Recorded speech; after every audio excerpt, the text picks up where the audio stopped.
Ya sebenarnya yang harus harus dievaluasi sebenarnya Pak Samsuar gitu. Bukannya sekretaris yang akan dievaluasi.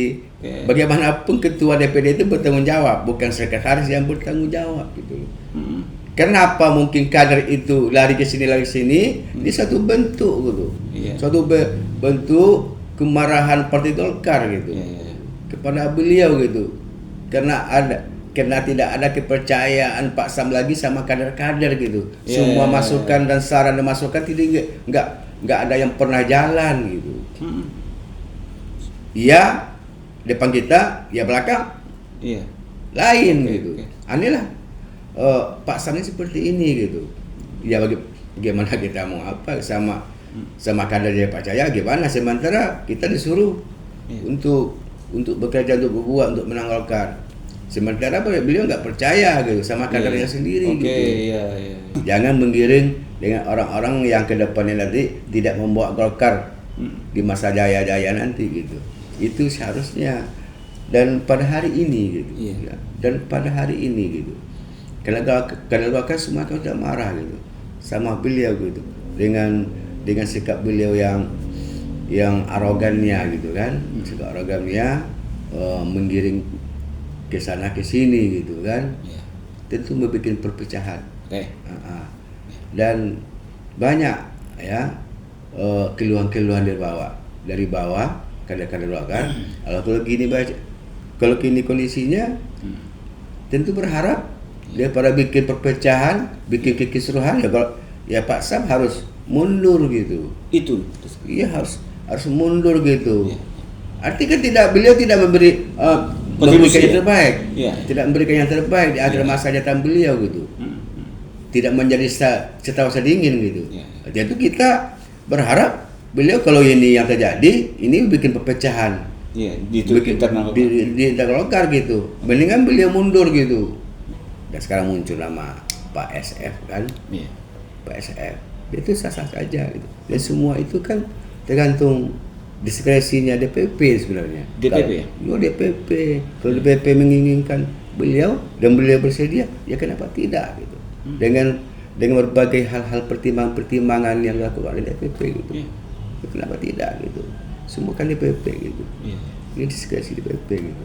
Iya, DPP pun juga mestinya dengan melihat fenomena Golkar di Riau ini tentu juga punya pandangan politik tersendiri, mencari sosok yang pas untuk memimpin Golkar Riau biar lebih besar lagi, dan itu mungkin terbuka besar untuk kader-kader Golkar yang Onga sebutkan, terutama untuk Pak SF ya.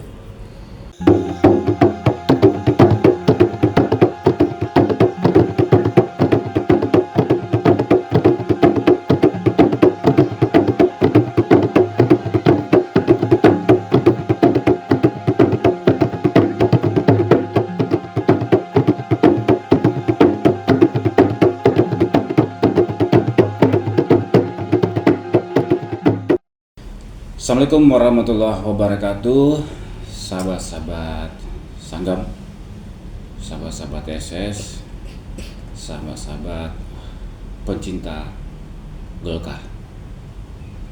Hari ini saya diundang oleh seorang politisi yang sudah tidak asing bagi kita di Riau, terkhusus Kampar. Namanya Ahmad Fikri SAG.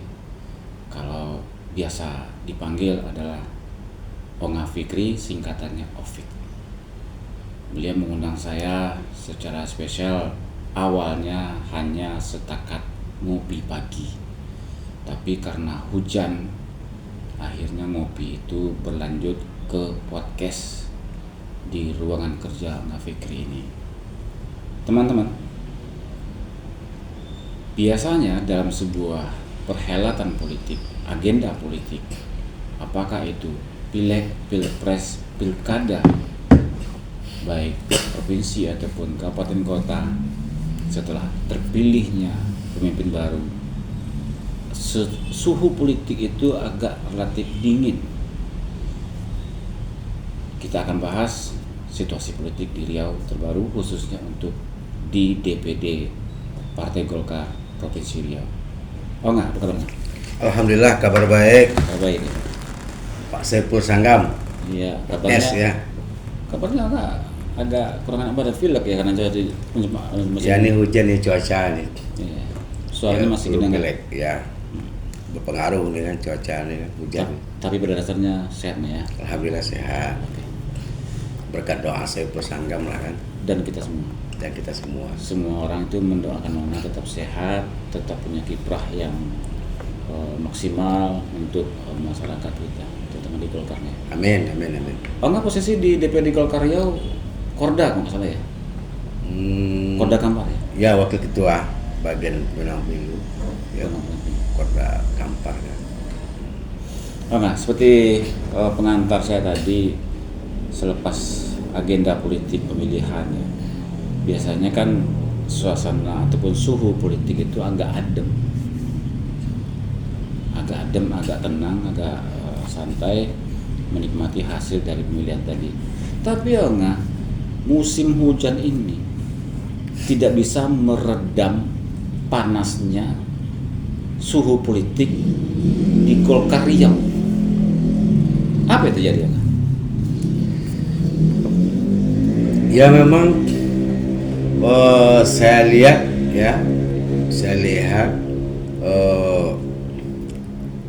kondisi Golkar pada hari ini kan, banyak berita-berita kan dari awal pasca kekalahan Golkar di Riau, mulai dari kekalahan di Pileg ya di provinsi, ya memang suara kita menang tapi kursi kita kalah gitu kan. Kalah ya, tentunya kan bukan Golkar yang menjadi ketua sekarang kan, partai lain, partai PDI kalau nggak kalah itu di provinsi, dan juga di kabupaten, hampir di seluruh kabupaten. Jadi Pileg ya kita kalah gitu. Hanya satu, kalau nggak salah dua kabupaten kita yang menang, yang menempati posisi ketua Golkar kan. Kalau dulu kan hampir semuanya kita kan ketua DPRD ketua provinsi kita, ketua DPRD kita hampir semuanya itu di masa Pak Andi Rahman kan. Memang gubernur kalah kita kan. Kalau ini kan sekarang semuanya kalah kita gitu. Pileg kalah, gubernur kalah, bupati kalah. Nggak ada lagi alasan gitu. Pembenaran ya, nggak ada lagi alasan pembenaran yang disampaikan oleh Pak Samsur pada hari ini. Yang presiden semua orang udah pada tahu semuanya kan. Nggak perlu lagi kita apa kan, semua udah tahu. Jadi memang betul dalam sebuah tatanan organisasi nggak Fikri, segala sesuatu hal itu memang muaranya pertanyaan bahkan kritik itu datang kepada pemimpin. Nah, di DPD Golkar Riau, Partai Golkar Riau maksud saya, ini kan Samsur setengah disorot habis ini sekarang. Oh enggak, sebagai orang yang sudah matang di politik, khususnya di Golkar ini, fenomena apa nih? Ya wajar lah disorot kan. Sangat wajar lah pada hari ini kan. Golkar disorot. Yang dulunya Golkar belum ada sejarah Golkar itu kalah gitu. Ya kan? Betul. Belum pernah, baru ini gitu. Ya wajar pada hari ini Pak Samsur di posisi gubernur. Gubernur loh. Ya kan? Penguasa loh. Beliau kan. Kok bisa gitu? Ya tentu ada yang salah gitu. Dari seorang Samsur ini selaku ketua DPD Golkar Riau. Iya, tentu ada yang salah gitu. Apa yang salah terongannya? Yang ini kan sudah rahasia umum gitu kan di internal Golkar. Sudah rahasia umum di internal Golkar. Beliau ini kan nggak mampu gitu kan, nggak mampu mengayomi gitu kader-kader yang ada di daerah gitu. Konsolidasi kurang di DPD 2 gitu. Semuanya mengeluh DPD 2 ini gitu. Iya. Kalau ini cara kepemimpinan Pak Sam, ini Golkar ini bisa kalah di semua daerah gitu. Semua daerah. Dan terbukti. Dan itu terbukti, dan itu keluhan-keluhan selama ini gitu yang disampaikan oleh DPD 2 gitu. Okay. Ini yakin kalau ini gitu, gaya kepemimpinan beliau gitu, tidak pernah melakukan konsolidasi daerah, ya beliau hanya mementingkan bagaimana beliau untuk menang aja gitu. Okay. Untuk dia, artinya apa? Hanya untuk beliau kita dipaksakan untuk maksimal untuk menangkan beliau gitu.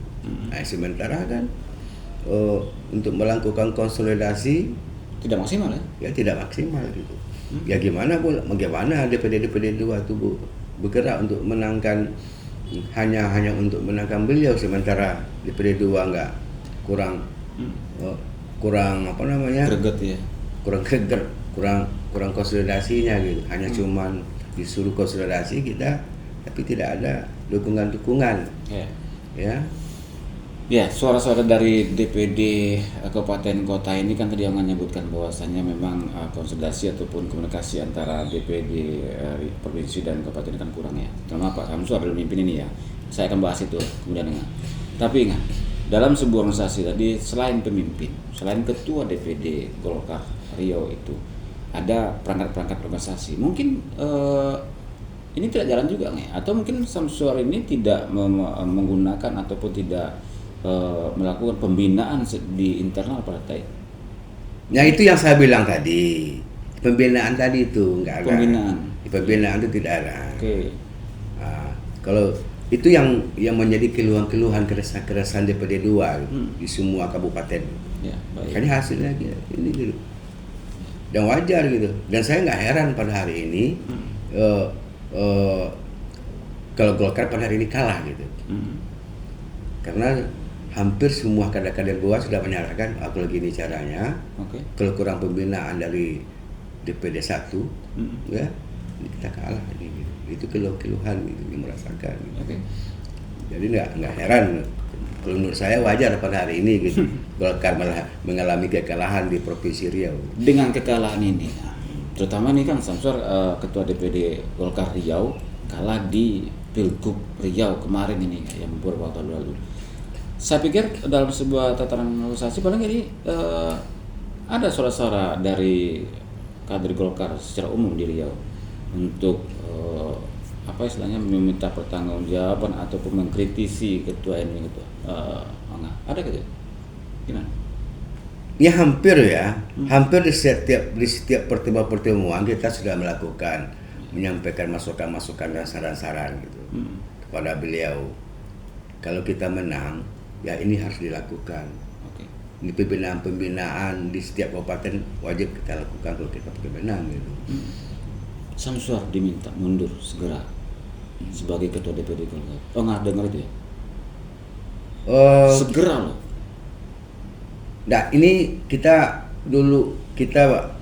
sebalik ke belakang dulu gitu. Saran-saran dan masukan itu kan udah disampaikan ya kepada beliau.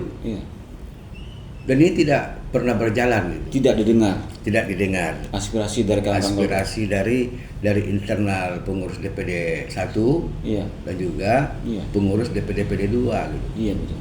Kalau kita ingin menang di Provinsi Riau ya Golkar atau Pilgub ya semuanya diakomodir gitu. Semuanya difasilitasi gitu. Itu tentu lakukan ya pembinaan sesuai dengan anggaran dasar rumah tangga partai kan kalau kita menang. Tapi ini tidak dilakukan, ini nggak jalan. Tidak dilakukan. Jadi pasca kekalahan ini, tentunya semua kader kan semua yang marah gitu. Iya. Dengan hasil ini kan tentu nggak ada lagi salah jalannya Pak Sam jangan memaksakan lagi, jangan melakukan pembenaran kekalahan tadi ya. Kekalahan seolah bukan kesalahan dia ya. Ya seolah bukan kesalahan dia gitu loh. Seolah ini bukan kesalahan dia. Dan ini bagaimanapun ini kan tanggung jawab beliau sebagai ketua DPD 1 gitu. Tanggung jawab beliau sebagai ketua DPD 1 gitu. ya kan, untuk menangkan kontestan kontestasi ini ya, politik di Riau ini, pilgubnya, pileknya, pilbuknya, ini tanggung jawab beliau seharusnya. Tapi dengan kepedean beliau kan, ya mungkin beliau sudah kemarin dengan hasil beliau caleg DPR RI punya suara sekian, ya, menempati suara sekian, suara yang tertinggi kan. Mungkin itu dasar beliau, kepedean beliau bakal kembali nyalon sebagai gubernur Riau. Ya berbeda gitu, nggak sama gitu. Omong-omong soal itu nggak sepotong. Omong-omong ini kan Pak Samsur terpilih di DPR RI ya, seharusnya dia dulu. Tapi kan ini dia maju sebagai calon gubernur Riau. Ketika itu ada perdebatan ataupun saran-saran dari kawan-kawan Golkar untuk tidak maju di pilgub itu? Tentu ada. Ada ya. Banyak yang memasukkan itu kan, ada yang mengatakan gak usah maju. Iya. Nanti lepas nanti DPR RI-nya. Okay. Ada juga yang mengatakan Pak Sam harus maju. Jadi siapa lagi menindaklanjuti keputusannya, nggak ada lagi calon yang lain. Okay. Ya kan? Ada calon yang lain gitu kan. Ya, kita kan kader Golkar kan banyak calon gitu. Tapi Pak Sam ini kan merasa beliau yang paling hebat gitu. Iya. Nggak mungkin calon-calon Golkar yang lain itu mampu gitu untuk mengalahkan calon-calon yang lain gitu kan. PDN yang tinggi gitu. Banyak kemarin tuh kader-kader Golkar yang mau tampil gitu, dan sudah dijanjikan juga oleh Pak Sam gitu. Iya. Contohnya Pak Haris. Ya, Pak Haris yang majulah katanya. Iya. Dia persiapkan diri itu. Ya nyata-nyatanya kan Pak Sam maju gitu loh. Itu kekecewaan. Sementara Pak Haris kan kader-kader lain sudah mempersiapkan diri gitu. Untuk mensosialisasikan diri, karena Pak Sam sudah menyatakan beliau nggak maju gitu. Ternyata beliau maju, ini hasilnya gitu. Artinya peluang Pak Haris untuk bertarung di pilgub kemarin terhenti ya? Ya terhenti gitu, kecewa gitu. Dan semua kader juga banyak yang kecewa juga. Gitu. Ya, dengan kekecewaan kader Golkar ini kan, terkesan Pak Samsur malah berang dengan kawan-kawan di Golkar. Bahkan informasi yang sangat santer sekarang ini, sekretaris Golkar Riau itu direposisi atau diganti oleh Pak Samsur.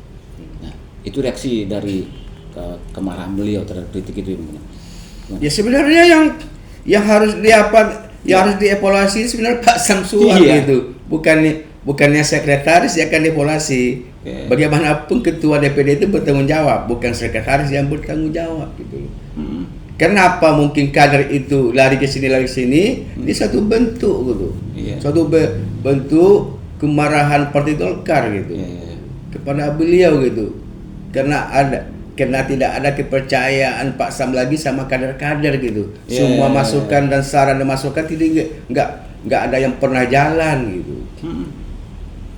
Iya, depan kita, ya belakang. Lain gitu. Anilah Pak Sam ini seperti ini gitu. Ya bagaimana kita mau apa sama kader dia percaya gimana, sementara kita disuruh untuk bekerja, untuk berbuat, untuk menang Golkar. Sementara beliau nggak percaya gitu sama kadernya sendiri gitu. Nah, ini sehingga bagaimana kader ini bisa maksimal untuk memperjuangkan Golkar ya? Iya. Seharusnya itu paling kurang kan, paling tidak kan beliau kan berikan semangat, motivasi, kepercayaan gitu. Kita punya tokoh kita di semua daerah kan. Semua daerah kita punya tokoh, tentu kan dia harus diberdayakan tokoh-tokoh yang di semua daerah. Ya kan? Ini nggak ada. Ini beliau tidak pernah melakukan hal itu gitu. Konsolidasi gitu untuk pemenangan ini gitu. Cuma dipaksakan aja untuk bergerak bagaimana beliau menang gitu. Imbas dari pemecatan sekretaris Golkar Riau. Yang informasi kita dengar juga ya ini mah. Karena suatu ngopi tadi kan kita juga bahas itu, tapi tidak secara detail. Kita dapat juga informasi dari luaran bahwasanya ini kekuatan DPD Kabupaten Kota sudah mulai menukik pertanyaan bahkan kritikan kepada Pak Samsur ini. Nah, akumulasinya nanti seperti apa dari bagaimana terhadap kekecewaan ini? Akumulasi ini seperti apa nih? Ini imbas dari kekalahan itu yang dilakukan oleh yang imbas kekalahan kita di Golkar ini, Pak Sam kan mengapakan kemarahannya itu mengapolasinya terhadap Staris itu kan. Ini kan sangat keliru gitu. Ya. Ini sangat keliru, sangat tidak terpuji gitu. Sangat tidak terpuji yang dilakukan di akhir-akhir masa jabatan beliau gitu. Di akhir masa jabatan. Di akhir masanya. Seharusnya beliau ini menjadi setawar sedingin gitu. Karena beliau lah tokoh gitu kan. Bagaimana kita di akhir masa ini kan beliau harus mengkonsolidasikan semua para kader, ajak semua kader, kita mau musda, kita harus mencari pemimpin, bagaimana pemimpin yang hari ini kurang baik ya, karena kita pada hari ini telah gagal untuk melaksanakan amanah DPP untuk menangkan di Pileg, gagal kita di Pilgub, gagal juga di Pilbub gitu. Seharusnya beliau harus introspeksi diri seharusnya Pak Sam ini. Tentu melakukan konsolidasi, panggil tokoh-tokoh kita yang ada di Riau ini kan. Tenangkan gitu ya. Sampaikan sama beliau. Nih sampaikan laporan-laporan hasil Pileg, laporan hasil Pilgub, laporan hasil Pilbub. Kita telah kalah gitu ya, hampir di semua kabupaten Pilegnya atau bupatinya.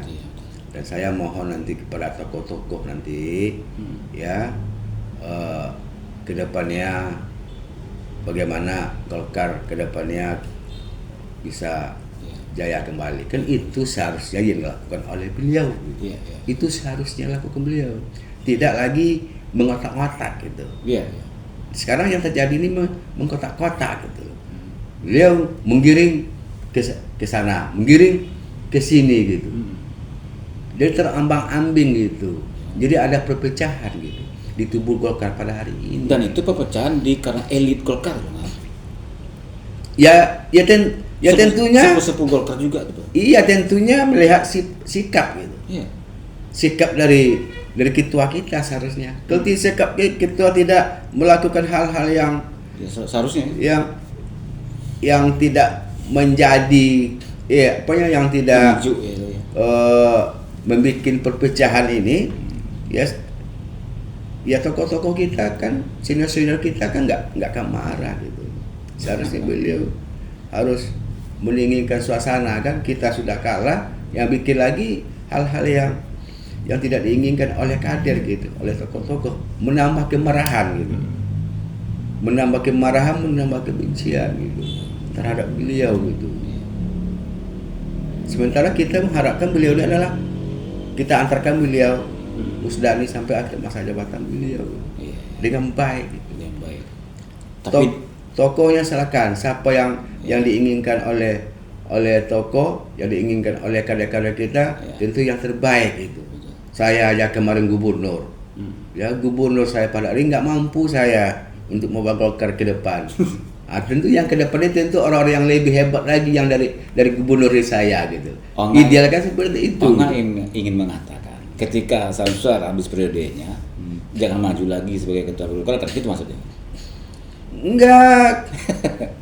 Untuk apa lagi maju gitu, untuk apa maju lagi beliau maju, kita udah kalah seperti ini. Artinya beliau jangan bikin macam-macam lah gitu, dengan kondisi pada hari ini. Tentu beliau membersihkan diri, tokoh yang kedepannya ini orang-orang yang bisa melebihi dari saya gitu. Jangan menggiring dengan orang-orang yang kedepannya nanti tidak membawa Golkar di masa jaya-jaya nanti gitu. Itu seharusnya. Dan pada hari ini gitu, dan pada hari ini gitu, karena Golkar semua kan sudah marah gitu sama beliau gitu, dengan sikap beliau yang arogannya gitu kan, sikap arogannya menggiring ke sana ke sini gitu kan, tentu membuat perpecahan. Dan banyak keluhan-keluhan dari bawah kader-kader Golkar. Kalau gini kondisinya, tentu berharap daripada bikin perpecahan, bikin kekisruhan, ya Pak Sam harus mundur gitu. Itu. Iya harus mundur gitu. Iya. Artinya beliau tidak memberi memberikan yang terbaik. Iya. Tidak memberikan yang terbaik di akhir masa jabatan beliau gitu. Tidak menjadi setawa dingin gitu. Jadi kita berharap beliau kalau ini yang terjadi, ini bikin perpecahan. Iya, di internal Golkar gitu. Mendingan beliau mundur gitu. Mundur dengan secara baik, lebih mulia kan, lebih terhormat beliau mundur secara terhormat pada hari ini daripada beliau memecah-mecah, ya kan, di internal kita gitu. Golkar ini kan memecah-mecah gitu. Definisi memecah-mecah dan mengkotak-kotakan Golkar ini yang Fikri, boleh saya bertanya lebih tajam?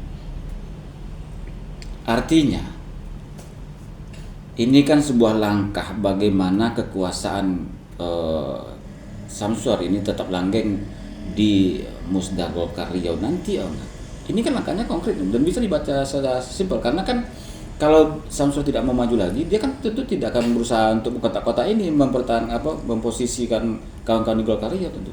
Dia kan tidak pernah membicarakan di internal. Di internal Golkar.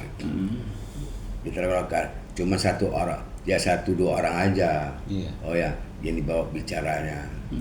Apapun kebijakan partai yang sifatnya politis, ya Golkar nggak pernah dibicarakan gitu. Jadi seolah Golkar ini hanya punya 1-2 orang saja gitu. Makanya sangat wajar pada hari ini kita mengalami kekalahan gitu di Golkar ini di Provinsi Riau dan di kabupaten kota juga. Nah, menyusul soal ini diminta mundurnya, ini mungkin sudah ada kabar-kabar ya, kawan-kawan dari kabupaten kota sudah melayangkan surat resmi atau sikapnya untuk mundur ini. Nah, ini berharap, ini kan harapan kita sebenarnya. Iya. Ini harapan kita. Iya. Seharusnya beliau sudah melakukan itu gitu. Harus sudah mundur ya. Seharusnya mundur. Dengan kondisi kekalahan ini seharusnya mundur. Dan dia mengkotak-kotakan. Jangan mengalami. Oke. Jangan yang membuat kekotak-kotakan gitu. Menggiring si A si B tadi itu yang saya maksud gitu. Iya. Sudah mulai main kotak-kotak. Seolah-olah yang terbaik. Seolah yang terbaik itu ya dia gitu. Pengen memperpanjang kekuasaan beliau gitu. Ingin melanggengkan dinasti ya. Dinasti beliau mungkin dengan pilihan beliau gitu. Gitu. Sementara kita kan punya kader-kader yang potensial, yang hebat-hebat. Ya. Contohnya banyak gitu loh. Semua ya tentu kan ditawarkan. Iya. Diajak bersama-sama. Iya, besarkan Golkar. Bersama-sama. Panggil tokoh-tokohnya. Kita kan banyak mantan-mantan gubernur kita kan. Ada Pak Rusli Zainal, ya kan? Ada Pak Andi Rahman, ada Pak Anas Makmun, ada Pak Haris, mantan bupati 2 periode, ada Pak Suparman, mantan bupati, mantan ketua DPRD juga. Ada Burhanuddin Husin, bupati dan ketua Golkar Kampar. Beliau sudah beliau sudah lain, udah pindah partai itu kan. Kita bicaranya kan yang kader-kader kita kan, yang kader-kader murni aja gitu, yang bicara yang masih eksis gitu ya, yang masih eksis, yang masih punya kepedulian terhadap Golkar gitu kan. Kan ini yang sekarang ini yang tampil itu kan sekarang kan yang masih bertahan itu yang masih peduli dengan Golkar. Ada juga Pak Wardan gitu. Kali kemarin Pak Wardan diminta oleh Pak Nasir sebagai wakil beliau. Bagaimanapun beliau itu kan masih kader Golkar gitu. Masih kader Golkar beliau gitu. Ya tentu kita aja juga diskusi di pasca kekalahan ini gitu. Fikri, ini kan jabatan Pak Samsur ini kan segera berakhir, orang katakan tadi. Tentu kita dengan berakhir ini secara otomatis kader-kader terbaik Partai Golkar ini bermunculan, Bang. Siapa menurut Bang kader-kader yang bakal bertarung di Musda Golkar ini? Golkar ini kan nggak pernah kehabisan kader kan. Oke, sepakat. Sangat banyak sekali gitu. Sangat banyak sekali gitu. Yang tokoh-tokoh senior itu tentu punya peluang juga kan. Yeah. Kita berikan peluang di situ kan. Ada mantan gubernur Pak Rusli, Yeah. ada Pak Andi Rahman, ada Pak Anas Makmun, ada juga Pak Haris. Yeah. Ini yang senior gitu, tokoh-tokoh yang senior gitu, Oke. ya kan? Iya. Ada lagi tokoh-tokoh gitu, yang mantan yang di bawah itu lagi gitu, ya kan? Yang sangat potensial gitu, yang melanjutkan estafet ini gitu. Masih ada juga Pak Wardan, mantan Bupati Inhil, ya, ada Pak Suparman, mantan Bupati Rohul, beliau juga ketua Golkar dulu di Rohul, juga mantan ketua DPRD di Provinsi Riau. Ada juga Yulisman, anggota DPR RI sekarang kan, mantan ketua DPR di Provinsi Riau. Ada Carmila juga, ini dari bawah akar rumput, pernah jadi anggota DPRD Kabupaten Inhil, Rohil, pernah menjadi anggota DPRD Rohil dan pernah juga mengganti anggota DPRD provinsi dan melonjak ke atas ke DPR RI. Ini kan kader-kader yang energik, yang potensial gitu. Iya, saya potong. Saya potong. Lumrah bagi kita di dalam sebuah perpolitikan, apalagi pasca pilpres, pasca pilkada, pasca pileg juga, Golkar ini ketika habis selatan itu, Golkar ini kan dikenal partai penguasa. Dengan menangnya, ini kita setback sedikit, dengan menangnya Wahid dengan SF Haryanto, apakah bola ketua DPD Partai Golkar Riau akan mengarah ke SF Haryanto pengganti Bapak Dr. Andes Haji Samsudin? Dan saya rasakan dimanapun ya, bukan hanya di Riau kan, di Indonesia nih kan, Partai Golkar ini kan selalu mencari penguasa gitu kan. Merapat ke penguasa. Ya, merapat ke penguasa gitu. Dan itu kan sah-sah saja. Gitu. Iya, oke. Dan sekarang muncul nama Pak SF kan. Iya. Pak SF. Itu sah-sah saja gitu. Dan semua itu kan tergantung diskresinya DPP sebenarnya. DPP ya? DPP. Kalau DPP menginginkan beliau dan beliau bersedia, ya kenapa tidak gitu. Dengan berbagai hal-hal pertimbangan yang dilakukan oleh DPP gitu. Ya, kenapa tidak gitu. Semua kan DPP gitu. Ini diskresi DPP gitu.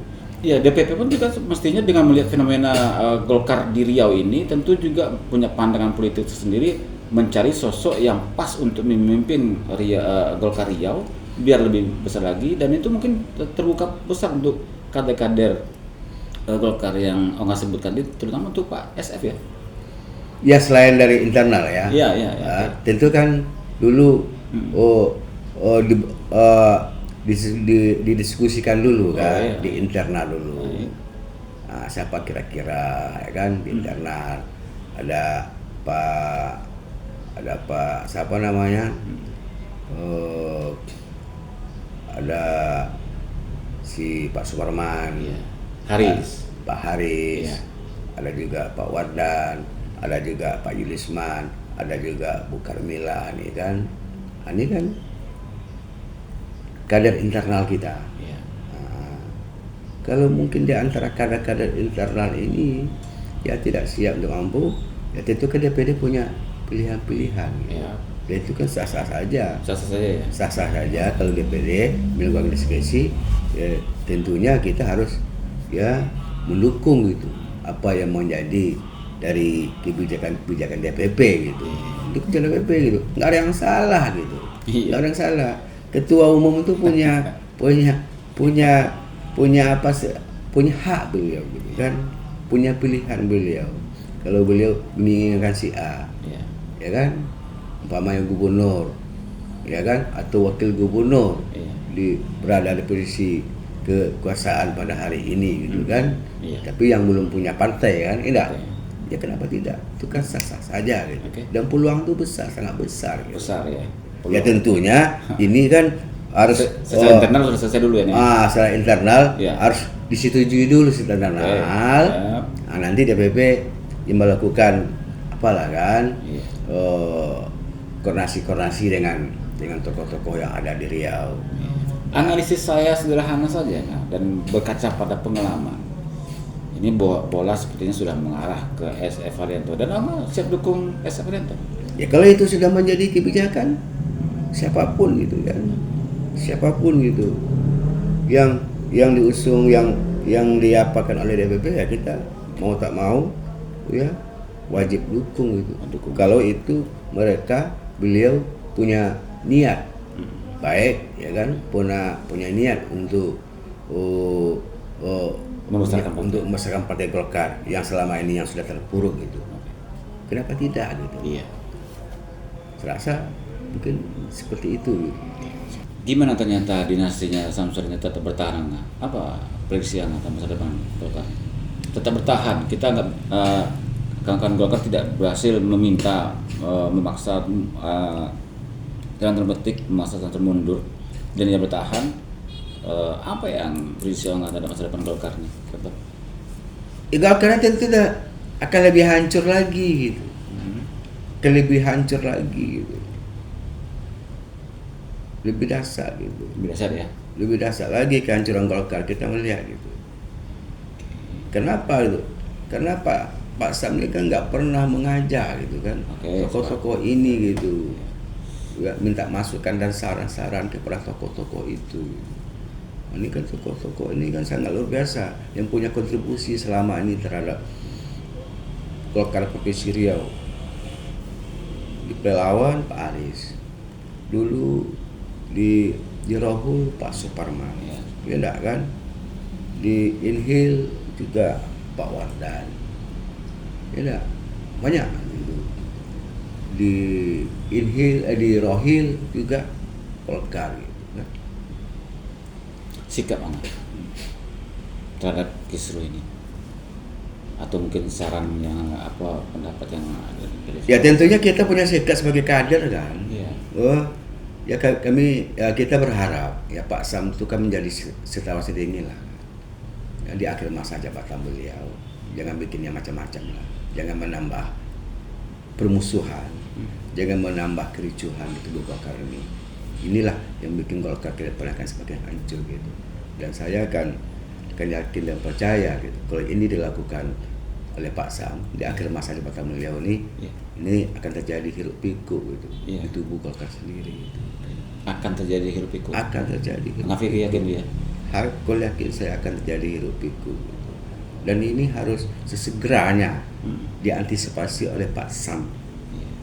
Bagaimana caranya? Tentu punya cara sendiri gitu untuk mengkonsolidasikan, akan memanggil semua pengurus Golkar, akan memanggil semua tokoh-tokoh Golkar. Bagaimana Golkar ke depannya akan menjadi semakin baik. Bagaimana musnah ke depannya mulus akan baik saja gitu.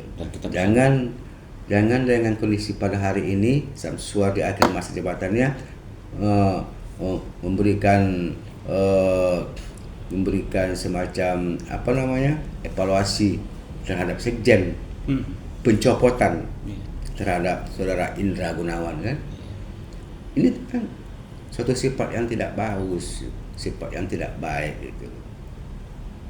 Ya. Seharusnya idealnya itu yang kita evaluasi itu, yang dievaluasi itu Pak Sam gitu. Karena beliau pada hari ini bertanggung jawab. Ya. Beliau yang bertanggung jawab pada hari ini nih atas kekalahan Golkar di Riau, di Vileknya provinsi kita mengalami kekalahan. Ini sangat luar biasa, ini sejarah ya kan. Baru kali ini Golkar tidak memimpin di Riau. Ini sejarah di masa akhir jabatan beliau, ya kan. Juga di kabupaten Vilek hampir semuanya gitu kita kalah. Bupati juga hanya satu kita yang menang tuh wakil gitu. Jadi apalagi gitu, apalagi yang dipertahankan oleh Pak Sam apalagi ya trik dan intrik yang dilakukan oleh Pak Sam untuk melakukan pembenaran. Iya, bahwa kesalahan itu atau kekalahan ini bukan kesalahan saya gitu ya. Jadi kesalahan itu dilempar kepada kader gitu. Oke. Sehingga itu menimbulkan kemarahan, kekecewaan. Ini menimbulkan gitu. Oke. Kalau pemimpinnya baik, pasti semuanya ke bawahnya akan baik gitu. Kalau pemimpin yang tidak baik, pasti ke bawahnya tuh nggak akan baik gitu.